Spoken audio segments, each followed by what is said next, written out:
हाय friends, myself doctor Jitendra Singh. आज मैं अपने इस मेडिकल पाठशाला चैनल पर जो अपन step by step approach to ECG interpretation उसके सीरीज में वीडियो रिकॉर्ड कर रहे हैं दोस्तों। उसी के कंटिन्यूएशन में नेक्स्ट एंड लास्ट स्टेप है अपना जो है इस्चीमिया, जिसको अपन बोलते हैं मायोकार्डियल इन्फार्क्शन। इसके बारे में दोस्तों वीडियो रिकॉर्ड करेंगे। तो ये जो लास्ट स्टेप है बट सबसे इम्पॉर्टेंट स्टेप है दोस्तों, क्योंकि इस्चीमिया डिटेक्ट करने के लिए अर्ली डायग्नोसिस के लिए ही हम मेनली अपन ईसीजी करवाते हैं। क्योंकि अगर एमआई है पेशेंट को और अगर हम उसको अर्ली डायग्नोसिस कर लेते हैं तो पेशेंट की जान बचा सकते हैं दोस्तों। अदरवाइज अगर अपन पेशेंट को एमआई है और हम लोग उसको डिटेक्ट नहीं कर पाते हैं, डायग्नोस नहीं कर पाते हैं, तो पेशेंट की लाइफ थ्रेटनिंग हो सकता है, पेशेंट की जान जा सकती है। इसलिए ये स्टेप सबसे इम्पॉर्टेंट है, इसलिए मैंने इसको सबसे लास्ट में रखा है। क्योंकि अपन ईसीजी जब भी देखते हैं तो केवल एमआई ढूंढते हैं, तो बाकी सारे स्टेप को देखेंगे तो अपन सारी चीज़ें एमआई के साथ साथ अदर चीज़ें भी देखेंगे। लेकिन एमआई सबसे इम्पॉर्टेंट है, ऑब्वियसली सब लोग जानते हो। एमआई डायग्नोसिस करना ही मेन जो टारगेट है अपना ईसीजी का जनरल प्रैक्टिस में, वो यही है। बाकी तो हायर सेंटर पे सारी चीज़ें लोग देखते ही हैं। ठीक है, लेट्स स्टार्ट मायोकार्डियल इन्फार्क्शन या इस्चीमिया। तो दोस्तों टॉपिक स्टार्ट करने से पहले ये इस्चीमिया या मायोकार्डियल इन्फार्क्शन जब भी होगा तो इसमें सबसे पहले जैसे ही एक्यूट एमआई होगा तो क्या क्या चेंज होंगे, फिर नेक्स्ट क्या होगा, फिर नेक्स्ट क्या होगा। पहले अपन एक बार थोड़ा सा इसको देखते हैं। सबसे पहले जब भी एक्यूट एमआई होगा दोस्तों तो टॉल टी वेव आएगी। सबसे फर्स्ट चेंजेज है टॉल टी वेव बनेगी। ये विद इन मिनट्स में बन जाती है। जब भी इस्चीमिया इन्फेक्शन होगा तो विद इन 1 मिनट्स के अंदर, विद इन 1 मिनट्स नहीं सॉरी, विद इन मिनट्स के अंदर ये टॉल टी वेव ईसीजी में आएगी। 2-3 घंटे बाद जब पेशेंट को फर्दर एमआई होगा और जब इन्फेक्शन हो जाएगा, इरिवर्सिबल सेल डेथ हो जाएगी, तो पेशेंट को एसटी सेगमेंट में एलिवेशन होगा दोस्तों, जो कि 2 to 3 आवर्स में होता है। इसको अपन पार्डी साइन बोलते हैं।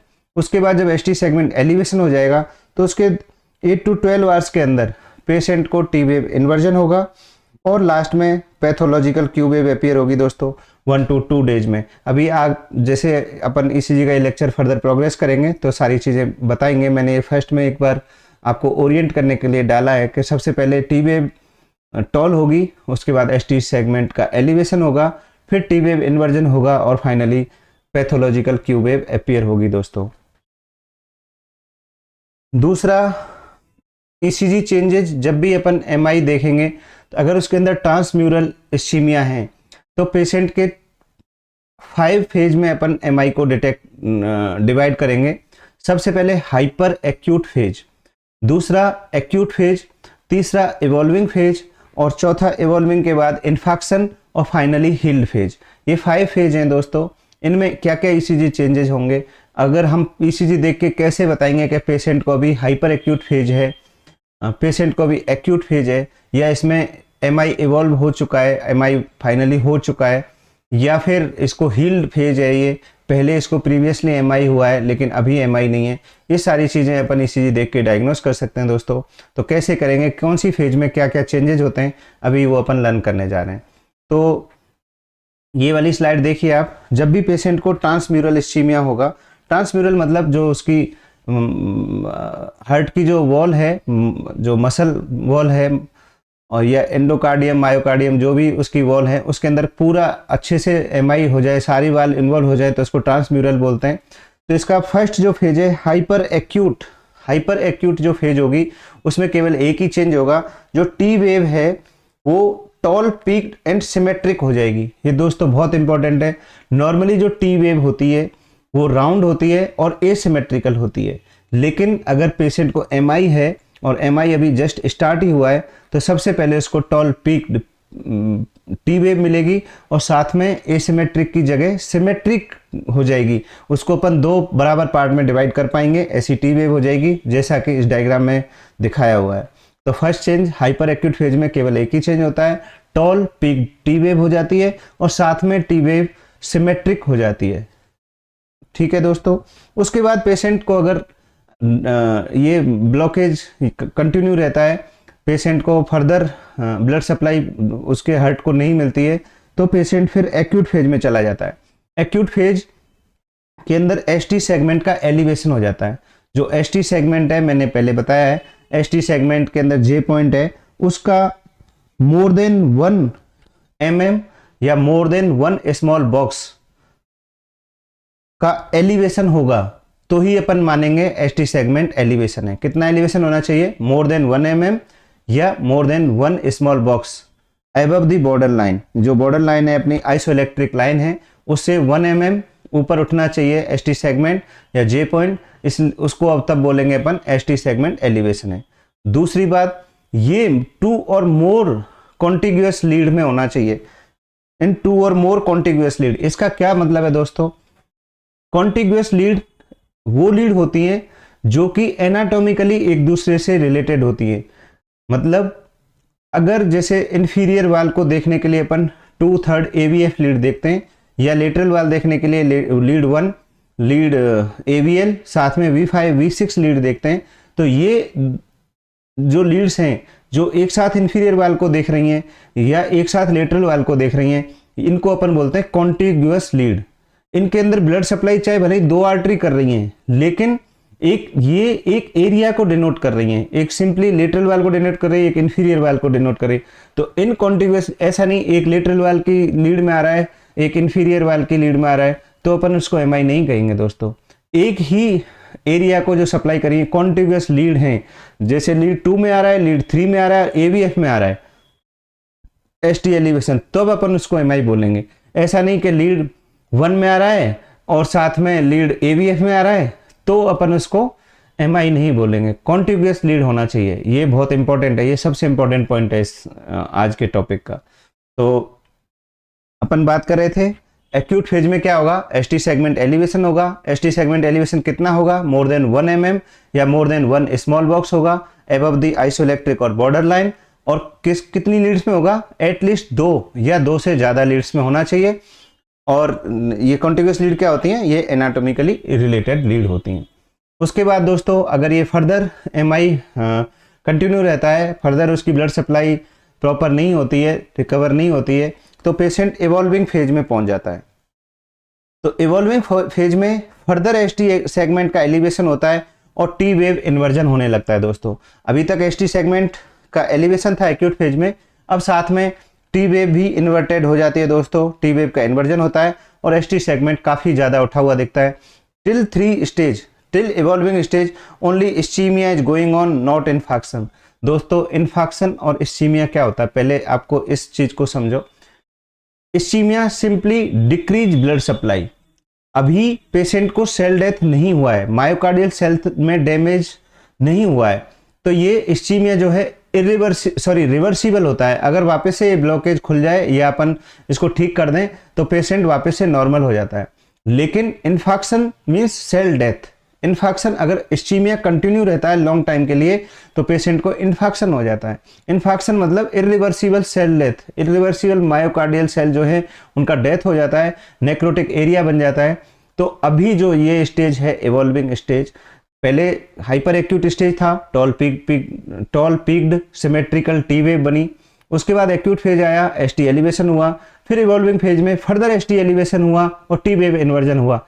Till this stage only ischaemia हो रहा है पेशेंट को। अगर हम इस स्टेज तक पेशेंट को डायग्नोस करते हैं और साथ में उसको प्रॉपरली ट्रीट करते हैं तो पेशेंट बिल्कुल नॉर्मल हो जाता है, उसको कोई सिम्टम नहीं रहता और वो बिल्कुल अपनी लाइफ लीड कर सकता है। लेकिन इसके बाद अगर हम डायग्नोस करते हैं या पेशेंट को इस स्टेज तक किसी ने डायग्नोस नहीं किया या पेशेंट हॉस्पिटल नहीं आया तो पेशेंट फर्दर इन्फेक्शन हो जाएगा। उसको infection means irreversible cell death हो जाएगी, तब पेशेंट को डेथ भी हो सकता है और बाकी कॉम्प्लिकेशन अदर सीरियस सिम्टम भी पेशेंट को अपीयर हो सकते हैं। तो नेक्स्ट स्टेज दोस्तों कैसे अपन आइडेंटिफाई करेंगे? पेशेंट को जब भी इन्फेक्शन होगा दोस्तों तो उसमें पैथोलॉजिकल क्यू वेव दिखेगी, ये बहुत इंपॉर्टेंट है। Infection pathological Q wave, pathological Q wave दोस्तों क्या होती है? ये सबसे पहले क्यू वेव क्या होती है दोस्तों, पहले आप इसको समझें। पी वेव के बाद जो आइसोइलेक्ट्रिक लाइन पर फर्स्ट नेगेटिव वेव जो बनती है उसको अपन क्यू वेव बोलते हैं दोस्तों। और पैथोलॉजिकल कब बोलेंगे इसको? अगर इस क्यू वेव की गहराई या इस क्यू वेव का जो नीचे डेप्थ है, नेगेटिव डायरेक्शन में इसका गहराई है, वो अगर मोर देन 1 स्मॉल बॉक्स या मोर देन 0.04 सेकेंड इसकी जो चौड़ाई है वो हो जाए, और जो इसकी गहराई है more than 0.1 millivolt deep हो जाए, तो अपन इसको किसी भी लीड में, तो अपन इसको पैथोलॉजिकल क्यू वेव बोलते हैं। दोस्तों दोबारा सुनिए, पैथोलॉजिकल क्यू वेव कब बोलते हैं कि अगर किसी भी लीड के अंदर क्यू वेव की जो गहराई है मोर देन 0.1 मिली वोल्ट से ज़्यादा हो जाए, साथ में जो उसकी चौड़ाई है, जो उसका डायमेंशन है, जो ये वाला पार्ट है, ये अगर मोर देन 1 स्मॉल बॉक्स से ज़्यादा हो जाए या मोर देन 0.04 सेकेंड से ज़्यादा हो जाए किसी भी लीड के अंदर, तो इसको अपन बोलते हैं पैथोलॉजिकल क्यू वेव। या फिर पेशेंट की जो आर वेव है उसका 1/3 हो जाए, मोर देन 1/3 हो जाए आर वेव से ज़्यादा क्यू वेव, तो दोस्तों इसको अपन पैथोलॉजिकल क्यू वेव बोलते हैं।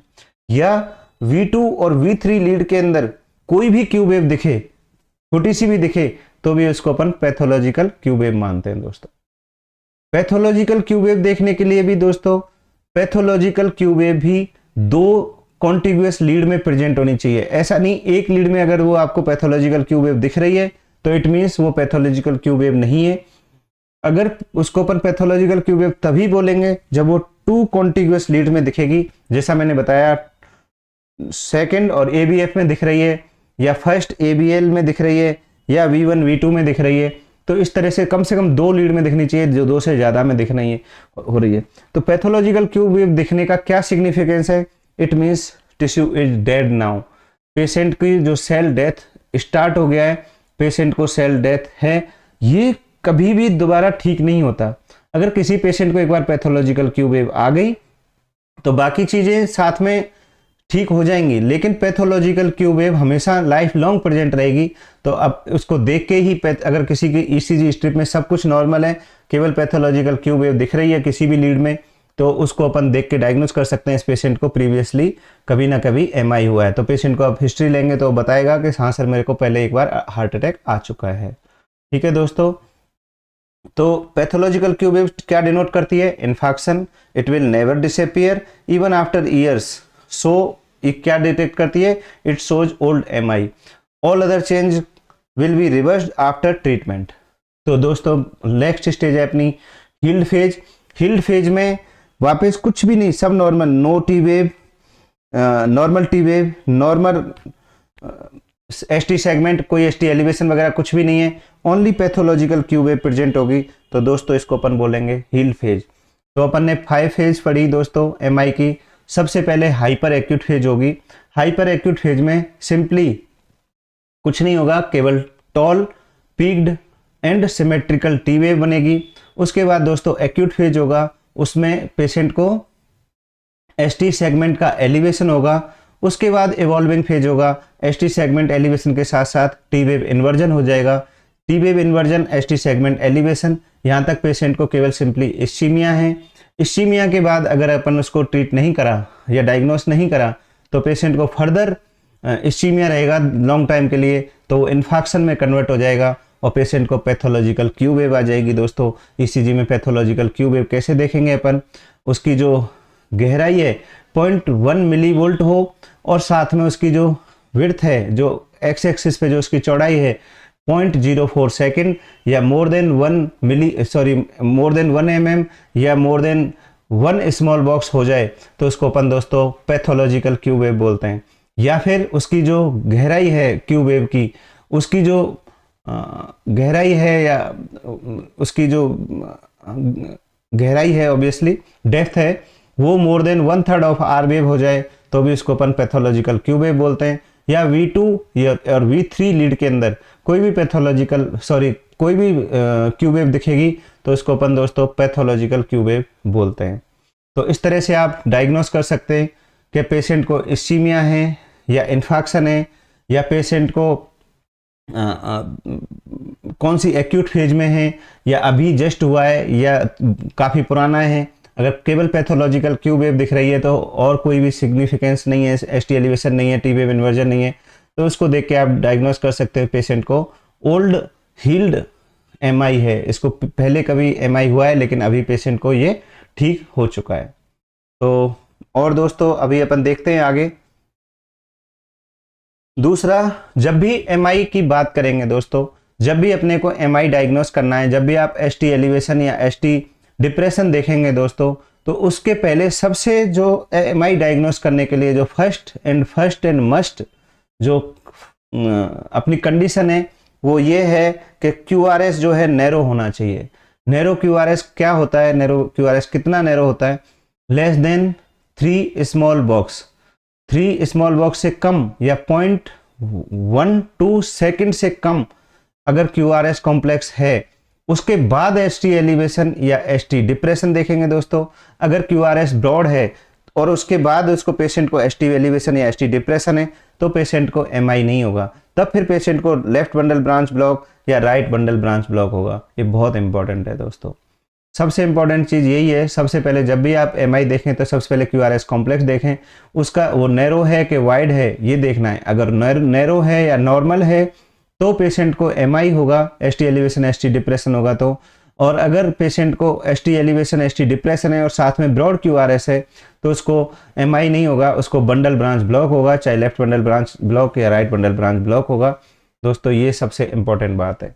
दूसरा चीज़, जैसे मैंने अभी बताया, अगर पेशेंट को ST डिप्रेशन है तो पेशेंट को ओनली इस्चीमिया है अभी उसको, या इसको सब एंडोकार्डियल इस्चीमिया है, और ST एलिवेशन है तो पेशेंट को इन्फाक्शन है। मतलब अगर पेशेंट को ST डिप्रेशन आ रहा है तो भी पेशेंट को MI है, लेकिन अभी MI हुआ नहीं है, उसको इस्चीमिया है, ओनली ब्लड सप्लाई केवल उसकी कम हुई है।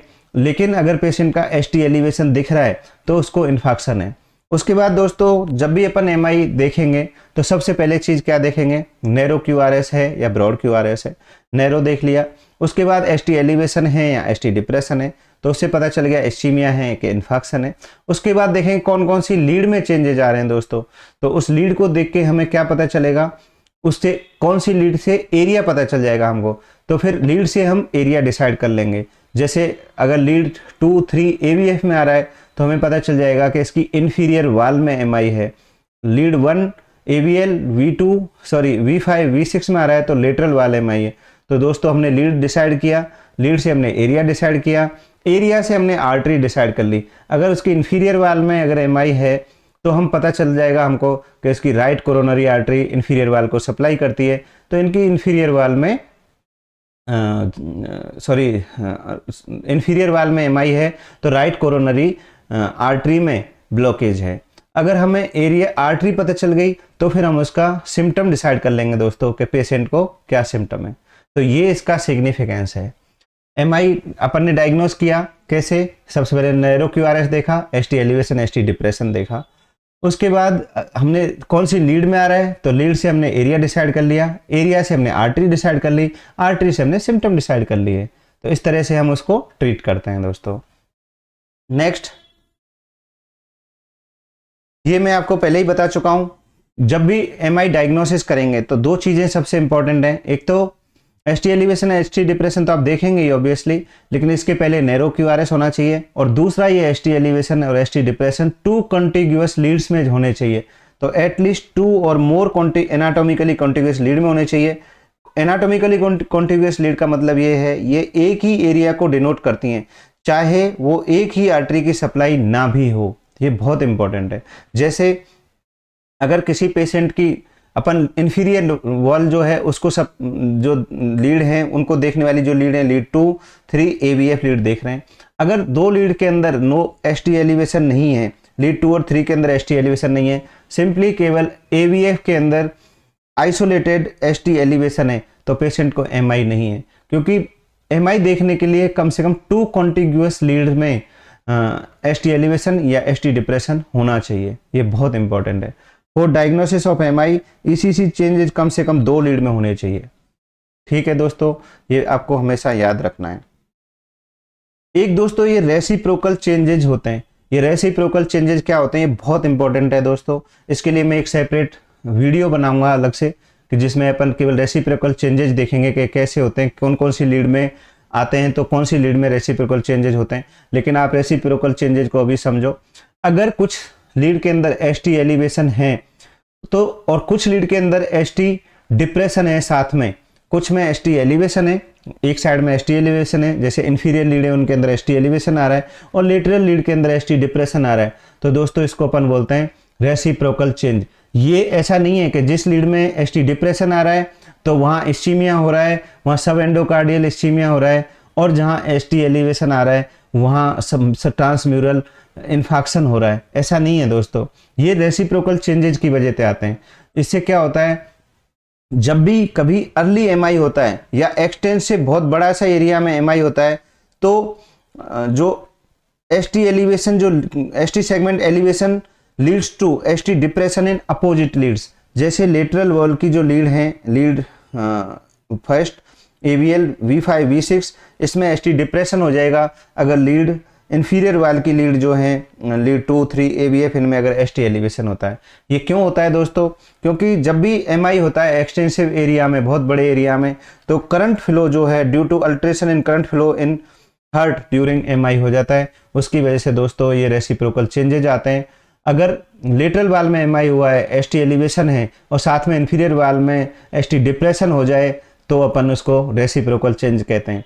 ये जैसे सेम बात है दोस्तों, अगर किसी के घर में डेथ हो जाती है तो कई बार आपने देखा होगा किसी के घर में डेथ हो जाती है तो पड़ोस के माहौल में भी थोड़ा सा सैड माहौल हो जाता है।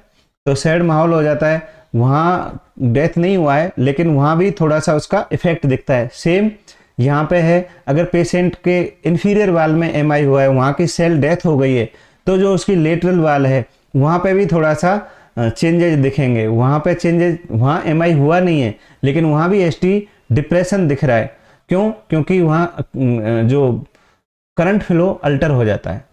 ठीक है दोस्तों, ये बहुत इंपॉर्टेंट है। जैसे अब इस वाले ईसीजी में आप देखिए lead 2, lead 3 and lead AVF, इनमें बहुत ही अच्छा डायग्राम है। ये एसटी एलिवेशन दिख रहा है बहुत ही क्लियर कट, तो ये इन्फीरियर वाल में इसको एमआई है। तो साथ में जो लेटरल वाल की जो लीड्स हैं, लेटरल वाल को लीड कौन कौन सी दिखाती हैं, lead 1 AVL V5 and V6। तो दोस्तों देखो लीड 1 और साथ में AVL, इनके अंदर बहुत ही क्लियर कट एसटी डिप्रेशन दिख रहा है दोस्तों।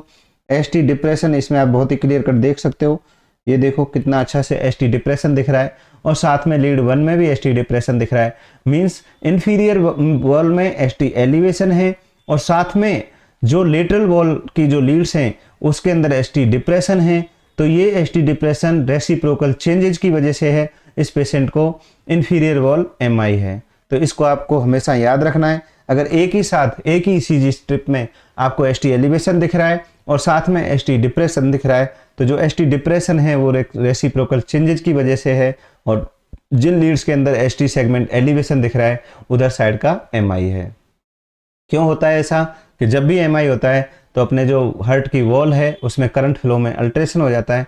उसकी वजह से एक साइड में जो उसके अपोजिट लीड्स हैं उनके अंदर एसटी डिप्रेशन दिखने लगता है दोस्तों। नेक्स्ट,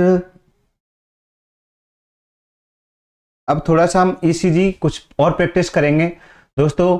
ये वाला ईसीजी देखिए, इसमें लीड 1 देखिए, लीड 1 बिल्कुल नॉर्मल है। केवल अभी अपन एसटी एलिवेशन या एसटी डिप्रेशन देखेंगे, केवल इतना ही देखेंगे। उसके बाद बाकी चेंजेस हम बाद में देखेंगे दोस्तों। टी वेव और एसटी एलिवेशन और एसटी डिप्रेशन देखेंगे, दो ही चीज देखेंगे।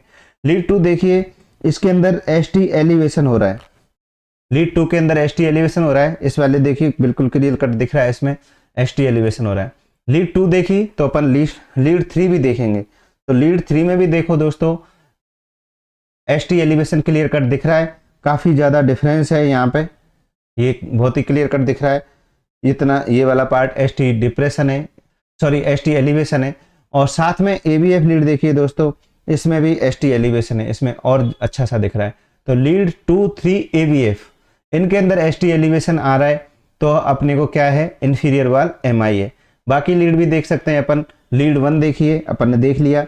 लीड AVL देखिए, लीड AVL में देखिए हल्का सा एसटी डिप्रेशन आ रहा है दोस्तों।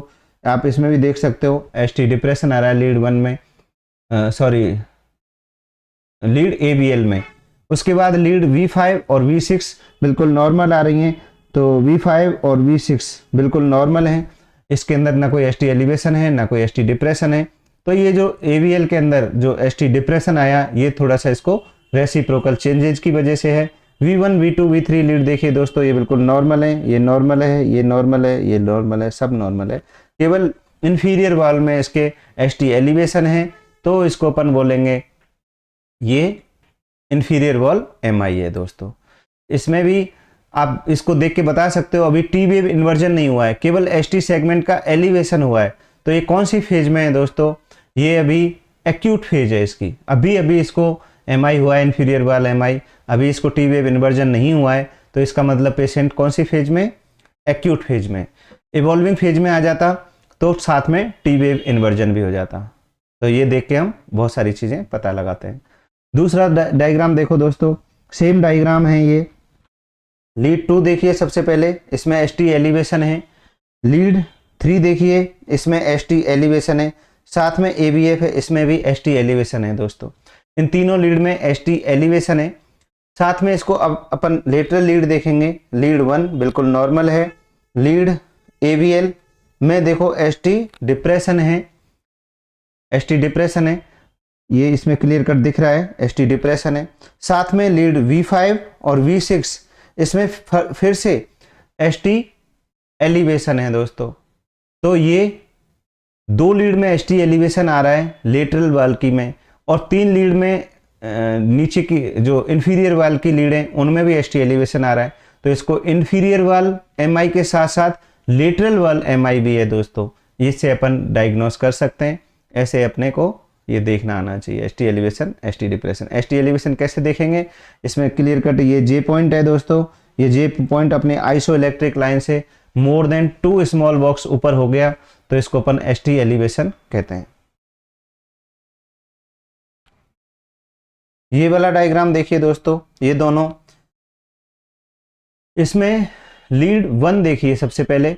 लीड 1 टी वेव में थोड़े से चेंजेज हैं, बाकी ठीक है। लीड 2 देखिए, सॉरी लीड 1 देख रहे हैं तो अपन साथ में AVL देखेंगे। उसी आप दोस्तों हमेशा जब भी आप ECG स्ट्रिप देखें तो हमेशा ऐसे हैबिट डालें शुरू से ही कि जब भी अपन लीड 2 3 AVF एक साथ देखें, लीड 1 AVL V5 V6 एक साथ देखें, V1 V2 एक साथ देखें, और V4 V5 एक साथ देखें। इससे क्या अपने को जो कौन सी वाल की जो लीड है वॉल के हिसाब से लीड देखने की आदत डालिए, तो उससे आपको कभी फिर बाद में कंफ्यूजन नहीं होगा। ऐसे नहीं देखना आपको पहले लीड 1 देखी, फिर लीड 2 देखी, लीड 3, ऐसे नहीं देखते हैं आप। हमेशा जब भी ECG की लीड देखनी है आपको, तो एक वॉल की एक एनाटॉमिकली कंटिन्यूअस लीड में होने चाहिए चेंज। तो आप एनाटॉमिकली कंटिन्यूअस लीड देखने की ही हैबिट डालो शुरू से। तो जैसा मैं देखता हूँ, लीड 1 देखी, साथ में अपन लेटरल वाल देखना है सबसे पहले, तो AVL देखेंगे। तो AVL में दोस्तों आप देख सकते हो टी वेव इन्वर्जन है। अभी ST एलिवेशन थोड़ा सा है, ये डायग्राम बहुत छोटा है, थोड़ा दिख रहा नहीं है इसमें क्लियर कट, लेकिन टी वेव इन्वर्जन है, हल्का सा ST एलिवेशन भी इसमें दिख रहा है। उसके बाद अपन V5 V6 देखेंगे दोस्तों, इसमें क्लियर कट बहुत ही अच्छा सा ST एलिवेशन दिख रहा है। V6 में भी बहुत ही अच्छा ST एलिवेशन दिख रहा है दोस्तों। तो lead 1 AVL V5 V6 3 lead के अंदर अगर अपने को चेंजेस दिख रहे हैं, V5 V6 में क्लियर कट दिख रहे हैं, तो ये क्या है? लेटरल वाल MI है। अब अगर इनकी इंफीरियर वाल देखेंगे, इंफीरियर वाल में सिंपली इसकी टी वेव थोड़ी सी टॉल पीक्ड हो रखी है। लीड 3 में भी टॉल पीक्ड हो रखी है, लेकिन ST एलिवेशन है, ST डिप्रेशन नहीं है दोस्तों। इसके साथ में अपन क्या देखेंगे? AVF में भी वही टॉल पीक पी वेव है, बाकी सब नॉर्मल है। तो दोस्तों इसको इंफीरियर वाल नॉर्मल है। उसके बाद इसकी जो सेप्टल वाल जो है V1 V2 नॉर्मल है दोस्तों, इसमें कोई ST सेगमेंट एलिवेशन या नहीं दिख रहा है। V3 लीड में इसको ST एलिवेशन दिख रहा है, और V4 लीड में भी ST एलिवेशन दिख रहा है। तो V3 V4 V5 V6 ये भी लेटरल वाल, और साथ में V3 और V4 जो लीड हैं वो एंटीरियर वाल को इसको डिनोट करती हैं। तो इसको एंटेरो लेटरल वाल MI है दोस्तों। नीचे वाला डायग्राम देखिए, इसमें भी लीड 1 नॉर्मल है दोस्तों, इसका थोड़ा सा इसमें ST एलिवेशन दिख रहा है, लेकिन AVL देखिए दोस्तों, इसमें क्लियर कट आपको ST एलिवेशन दिख रहा है। साथ में V5 और V6 लीड इसके नॉर्मल हैं, तो दो कंटिन्यूअस लीड इसकी जो है देखेंगे अपन, और वी इसका बाकी लेटरल लीड देखते हैं अपन, प्रीकॉर्डियल लीड V1 और V2 नॉर्मल है, लेकिन V3 में ST डिप्रेशन है, V4 में ST डिप्रेशन है। तो इसको एंटीरियर वॉल में, जो एंटीरियर चेस्ट वॉल की लीड है V3 एंड V4, उसमें ST डिप्रेशन दिख रहा है दोस्तों। तो इसको भी पेशेंट को एंटीरियर वॉल MI है। साथ में इसकी जो लीड 2, 3 और AVF, इसकी जो थर्ड लीड है और AVF लीड है उसमें भी ST डिप्रेशन दिख रहा है दोस्तों। तो इसको इंफीरियर वाल में भी MI है। तो इस तरह से अपने को देखना है। नेक्स्ट दोस्तों ये देखिए आप, इसमें लीड 1 बिल्कुल नॉर्मल है, AVL नॉर्मल है, साथ में V5 और V6, इन दोनों के अंदर क्या है दोस्तों, V5 और V6 लीड के अंदर ST एलिवेशन है और पीक्ड टॉल T वेव दिख रही है दोस्तों। उसके बाद अपन देखेंगे लीड 2, इसके अंदर लीड 2 नॉर्मल है, लीड 3 नॉर्मल है, AVF नॉर्मल है, इसके अंदर कोई ऐसे सिग्निफिकेंट चेंज नहीं है। तो इसकी लेटरल वॉल में थोड़ा सा दिखे अपने को चेंज, और साथ में अपन इसकी बाकी अदर प्रीकॉर्डियल लीड जो भी सेप्टम को डिनोट करती हैं, लीड V1 और V2, उसमें देखेंगे इसमें बहुत ज़्यादा hyper acute and peaked tall T wave है, और साथ में ST एलिवेशन इसमें देखो क्लियर कट दिख रहा है इस वाली V1 लीड में, और साथ में बाकी अदर प्रीकॉर्डियल लीड हैं इनके अंदर भी दिख रहा है। तो इसको पेशेंट को एंटेरोलेटरल MI है दोस्तों। इस तरह से आपको देखना है पर्टिकुलर लीड को। तो लीड को कैसे देखना है आपको, सबसे पहले लीड 1 AVL, V5 V6 को एक साथ देखना है, 2, 3 AVF को एक साथ देखना है, V1 V2 को एक साथ देखना है, V3 V4 को एक साथ देखना है। इस तरह से आप देखेंगे तो आपको धीरे धीरे ये देखना आ जाएगा। दूसरा दोस्तों इस वाले डायग्राम को देखिए, इसमें लीड 1 हल्का सा ST डिप्रेशन दिख रहा है, लेकिन लीड AVL देखेंगे तो ST डिप्रेशन के साथ साथ इसको T वेव इन्वर्जन भी दिख रहा है।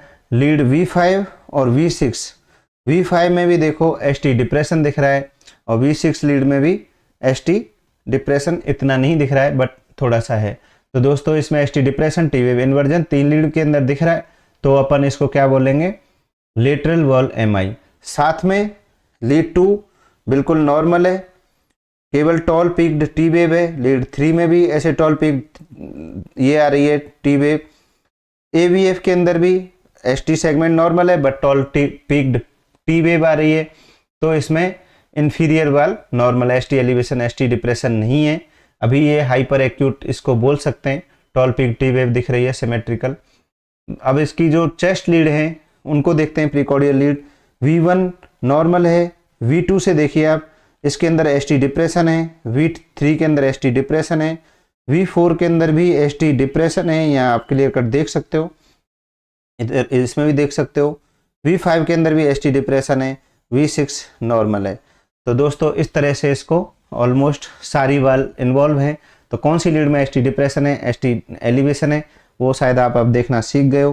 फिर भी मैं एक और ये डाला है ECG, इसमें देखिए लीड 1 बिल्कुल नॉर्मल है, AVL नॉर्मल है, लीड V5 और V5 और V5 में देखो दोस्तों हल्का सा ST डिप्रेशन है, V6 में इतना क्लियर कट दिख नहीं रहा है, पर इसमें भी देखो ये इधर हल्का सा ST डिप्रेशन है।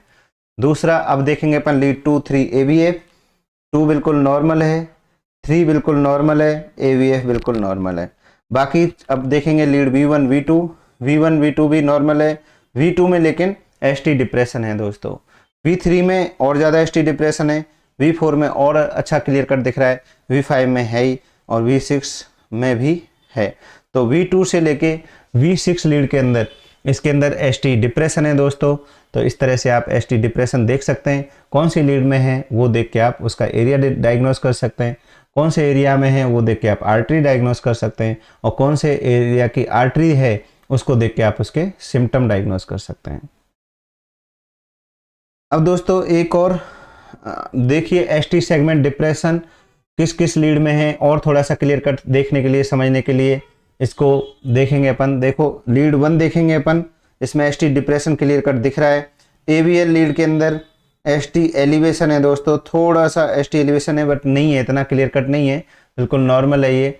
और V5 V6 लीड देखेंगे दोस्तों, V5 V6 लीड में आप देख सकते हो V5 V6 में क्लियर कट एसटी डिप्रेशन है। तो 3 लीड के अंदर एसटी डिप्रेशन है। अब बाकी लीड देखेंगे 2 3 ABF, 2 लीड में भी डिप्रेशन है, एसटी डिप्रेशन, 3 लीड 3 में भी एसटी डिप्रेशन है, और AVF लीड में भी दोस्तों क्लियर कट दिख रहा है एसटी डिप्रेशन है। तो सारी लीड के अंदर एसटी डिप्रेशन है, लेकिन ABR जो लीड है उसके अंदर आप देखिए इसके अंदर एसटी एलिवेशन है। V1 V2 V3 ये नॉर्मल है, V1 नॉर्मल है, V2 नॉर्मल है, V3 में हल्का सा एसटी एलिवेशन स्टार्ट हुआ है, V4 में क्लियर कट दिख रहा है, V5 में है, V6 में है। तो इस तरह से आप एसटी एलिवेशन देख सकते हैं, एसटी डिप्रेशन देख सकते हैं। तो आप बार बार प्रैक्टिस करेंगे तो ये आपको भी देखना आ जाएगा दोस्तों। मैंने बताया था कि अगर हील्ड वो है MI है तो उसके अंदर पैथोलॉजिकल क्यू वेव दिखती है। तो पैथोलॉजिकल क्यू वेव दोस्तों, पहली बात तो क्यू वेव की डेफिनेशन क्या है?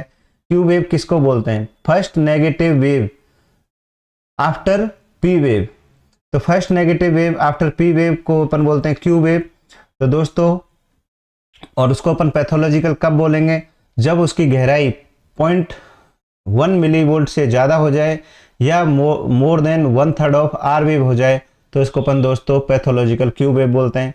तो दोस्तों ये वाला देखो लीड 2, पहले लीड 1 देखिए, इसमें पैथोलॉजिकल क्यू वेव नहीं है, बिल्कुल नॉर्मल क्यू वेव है, बहुत ही छोटी सी क्यू वेव है। ये नेगेटिव जो वेव आ रही है ये क्यू वेव है, नॉर्मल है। लेकिन देखो दोस्तों लीड 2 3 और ABF, इसमें देखिए कितना क्लियर कट दिखा है, कितनी बड़ी सी क्यू वेव बन रही है। तो ये अगर पैथोलॉजिकल क्यू वेव है और ये कंटिन्यूअस 3 लीड में दिख रही है जो इंफीरियर वॉल को डिनोट करती हैं 2 3 ABF, तो इसको देख के हम क्या डायग्नोस करते हैं? इस पेशेंट को प्रीवियसली इंफीरियर वॉल में MI हो चुका है दोस्तों। दूसरा लीड V1 और लीड V2 और लीड V3 में भी देखो इसमें clear cut pathological Q wave दिख रही है, जो कि डिनोट करती है इसको पहले एंटेरो लेटरल वॉल में भी MI हो चुका है इस पेशेंट को। इसमें भी देखो क्लियर कट दिख रहा है, तो इसमें पैथोलॉजिकल क्यू वेव अपन ऐसे डायग्नोस करते हैं। ठीक है दोस्तों, अब अपन नेक्स्ट देखेंगे राइट वेंट्रिकुलर MI क्या होता है।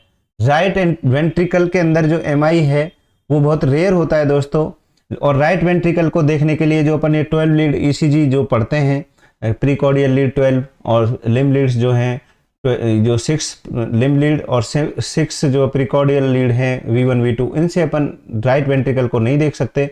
लेकिन जो राइट वेंट्रिकल की सप्लाई है वो इंफीरियर वॉल, जो जिस आर्टरी, जो right coronary artery right ventricle को भी सप्लाई करती है, साथ में इंफीरियर वॉल को भी सप्लाई करती है। तो दोस्तों जब भी इंफीरियर वॉल MI होता है तो पेशेंट को राइट वेंट्रिकुलर MI भी होता है।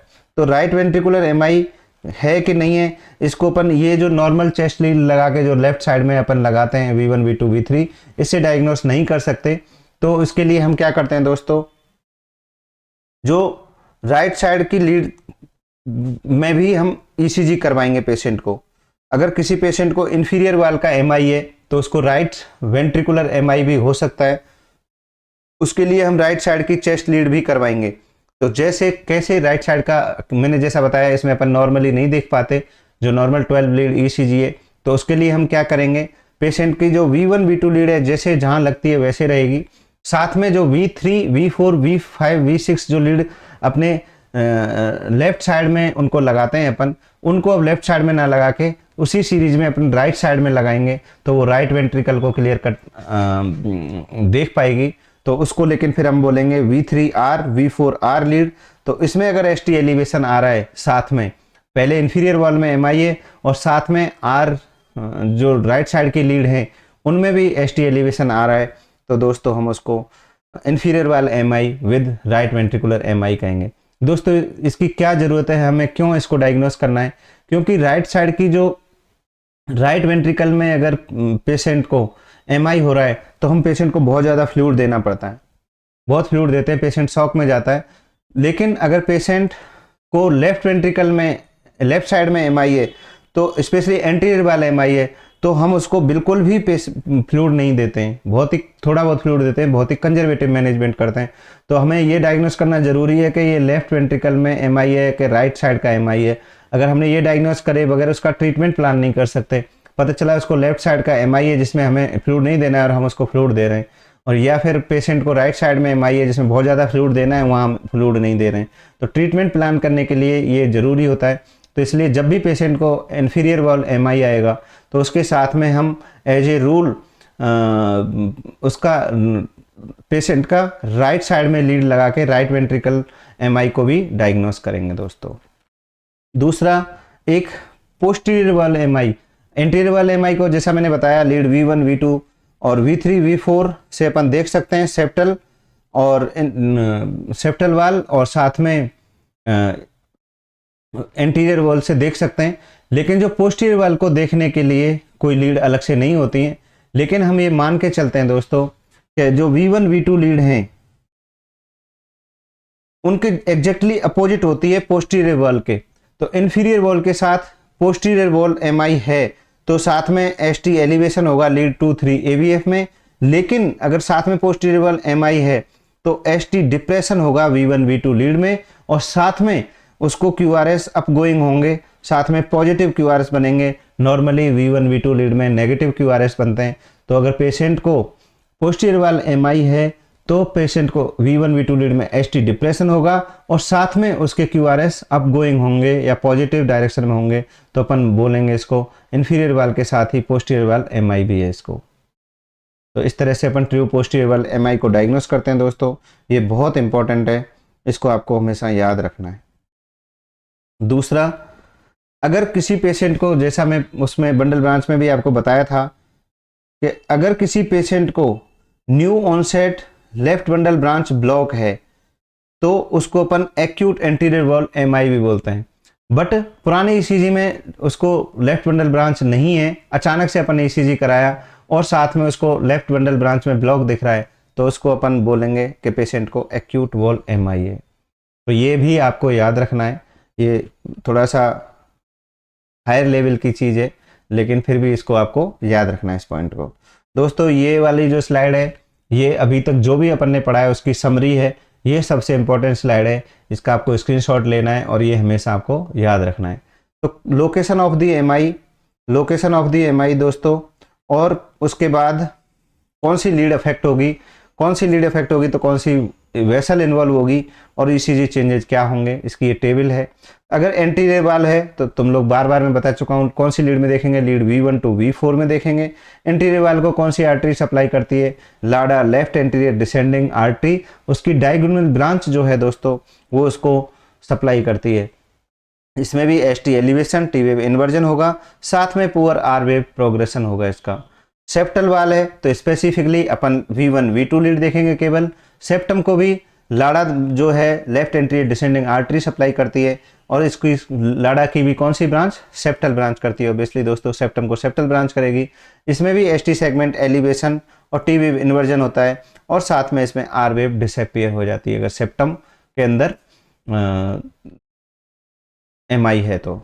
दोस्तों लेटरल वाल आप बार बार मैं बता चुका हूँ, लीड 1 AVL V5 V6। अगर लेफ्ट वाल में एमआई है तो लेफ्ट कोरोनरी आर्टरी की कौन सी ब्रांच, सर्कमफ्लेक्स ब्रांच में दोस्तों एमआई होता है। इसमें भी वही ST elevation T wave inversion होगा, चेंजेस तो सब में वही हैं बट कौन सी आर्टरी इन्वॉल्व होगी, कौन सी लीड में दिखेगी, तो ये इंपॉर्टेंट है।